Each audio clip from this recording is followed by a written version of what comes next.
Bonsoir tout le monde, ici Monsieur Cacahuète et Zou.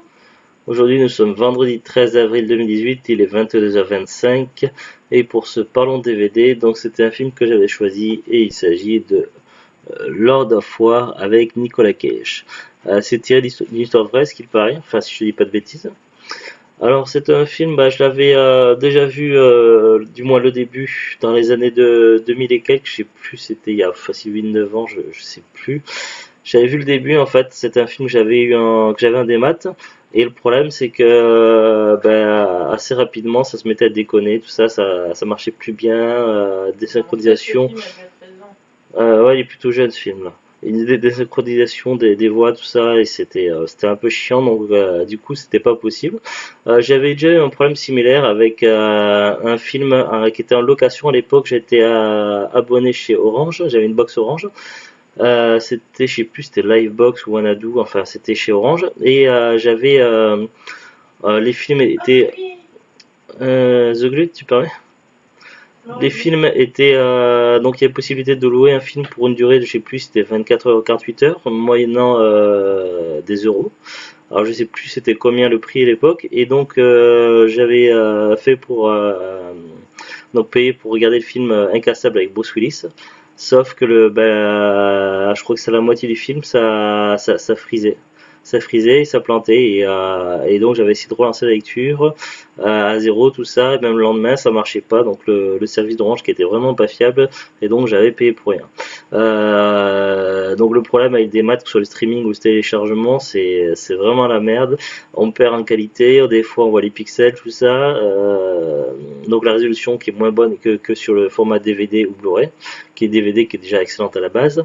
En plus, on peut avoir des mauvaises surprises, tout ça, donc c'est pour ça que je suis au DVD, et au moins je suis sûr que l'image est nette et qu'il n'y a pas de problème. En plus, maintenant, il y a moyen, maintenant que le DVD s'est bien démocratisé, il y a moyen, en cherchant un peu, à trouver des DVD neufs ou en état comme neuf pour pratiquement pas grand chose. Un DVD, ça vaut plus grand chose, même un an après, Amazon les brade à presque à 50%.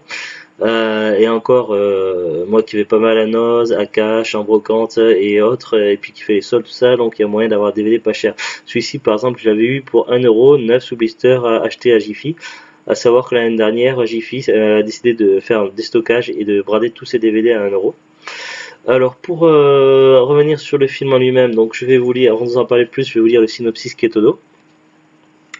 Alors, né en Ukraine avant l'effondrement du bloc...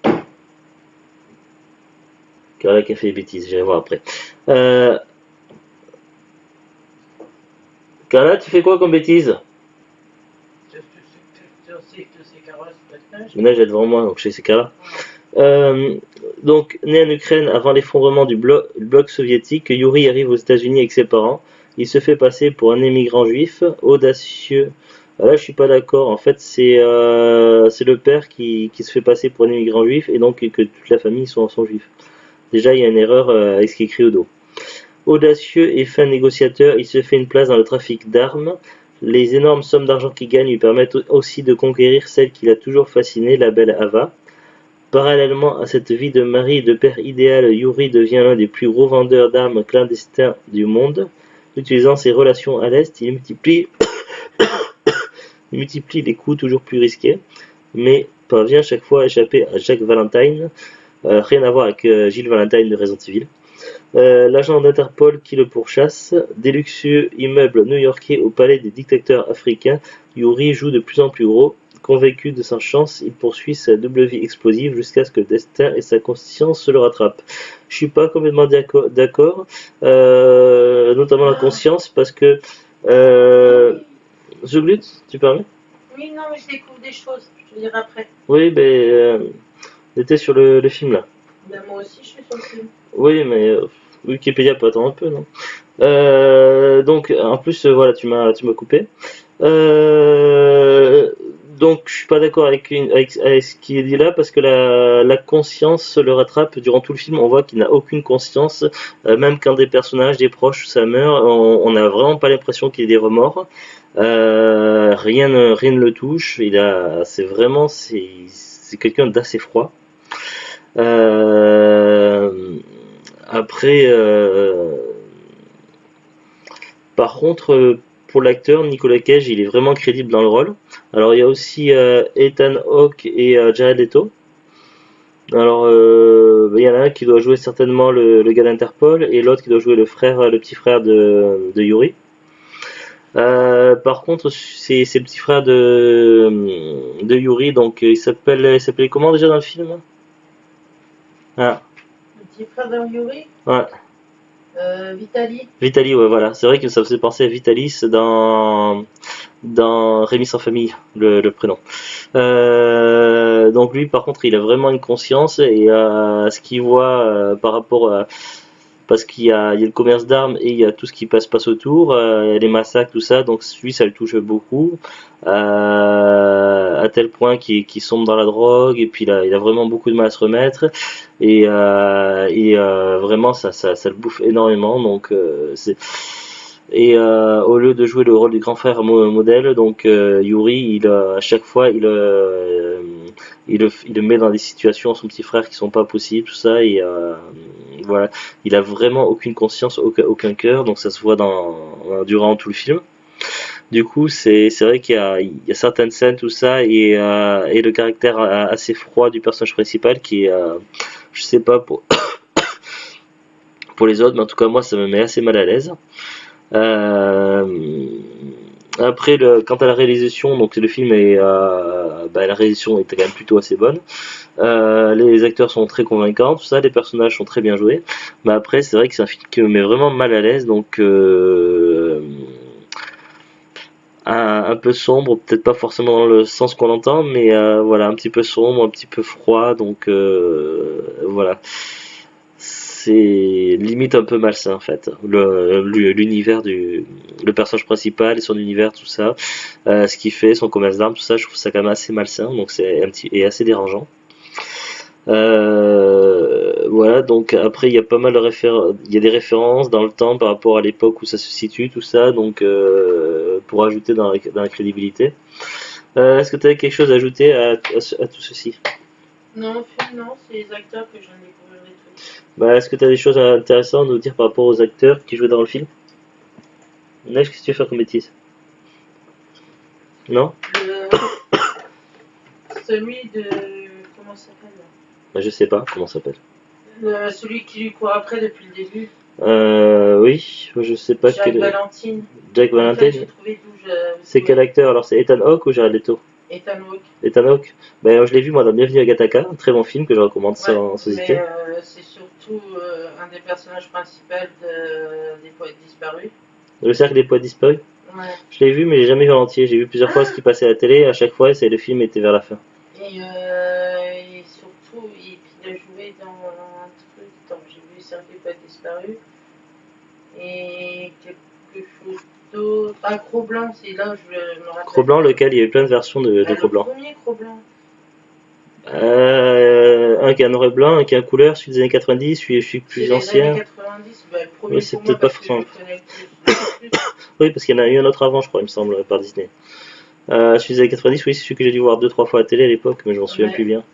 Et il y a un acteur qui joue dans Le Seigneur des Anneaux aussi. Ah, qui? Celui qui fait son rival, l'autre. Ah oui, le mec de la CIA ou je sais pas quoi là. Non, celui qui vend des armes. Oui, mais c'est au début, il se fait passer pour un mec de la CIA, je crois, il me semble vieux. Ouais. Eh ben c'est Bilbo le Hobbit. Bilbo le Hobbit. Ouais. Après les autres, je les connais pas. Putain, franchement, on a du mal à imaginer, un Bilbo le Hobbit. En fait, quand tu vois. Ouais, il avait une perruque dans Anciens Anneaux, non? Bah oui, quand même, ils l'ont grimé, il était grimé. Oui, parce hein. que Mais ça se voit, hein, j'ai pas vu tout de suite, mais là, en regardant bien, ça se voit bien que c'est lui. Donc voilà. Et il y a le fils de Nicolas Cage aussi qui joue dedans. Ah ouais? Et il joue quel personnage? Alors là, je me rappelle plus du tout du personnage, un certain Vladimir. Un certain Vladimir, en tout cas ça peut pas être l'oncle de Yuri puisqu'il est plus vieux que Nicolas Cage. Non, il joue un personnage Vladimir. Un jeune, je vois pas qui ça peut être. Je sais pas non plus. En le regardant. Donc il y aurait le fils de Nicolas Cage qui jouerait dans ce film-là. Gaston Coppola Cage, en regardant qui c'était, parce que je me disais que. Et en Et fait, c'est le fils de le Nicolas film Cage. daterait apparemment de 2010, parce que je vois copyright 2010. 2005, Ah ouais? Bon, pourquoi le copyright est 2010? Bizarre. ça dépend. Donc 2005 alors le film. D'après, Oui, Wikipédia, c'est certainement la bonne information. Donc au niveau de la qualité, le film n'a pas vieilli du tout, donc il se regarde plutôt bien, enfin bien en sens qualité visuelle, tout ça. Mais voilà, c'est un film un peu spécial, mais moi je le trouve un petit peu dérangeant tout ça, donc personnellement ce serait pas vraiment un film que je recommande, mais qui a eu un certain succès à ce qu'il paraît en tout cas. Euh, Voilà, donc et au après, Québec, il s'appelle comment qui? Le film ou le film? moi je sais pas. Le Seigneur des Guerres. Donc tu disais donc au Québec ça s'appelle Le Seigneur de Guerre. Non, non, ouais. Comme d'habitude, c'est de la traduction littérale. Oui, très souvent. Pas toujours, mais très souvent les Québécois utilisent la traduction littérale et c'est pas toujours à bon escient par rapport au titre de film. C'est vrai que le titre du film il s'appelle Lord of War et plusieurs fois dans le film, au moins deux voire trois reprises, un des plus gros clients de Yuri l'appelle Seigneur de guerre, que lui aussi est un seigneur de guerre comme les comme ceux qui font la guerre, en gros. Oui, il n'y a pas vraiment d'autres termes pour le décrire et effectivement donc c'est mentionné plusieurs fois dans le film. Donc voilà, donc après à vous de voir si c'est le genre de film qui vous intéresse ou pas. Donc moi personnellement je reste un petit peu mitigé. Après vous pouvez toujours essayer de trouver des bandes annonces, je pense que ça doit être facile à voir donc sur Allociné ou sur YouTube. Donc voilà voilà. Est-ce que tu as quelque chose à rajouter ou pas Zuglut? Non, pas trop. D'accord. Sur ce donc on vous dit à bientôt et au revoir. Au Au revoir. revoir.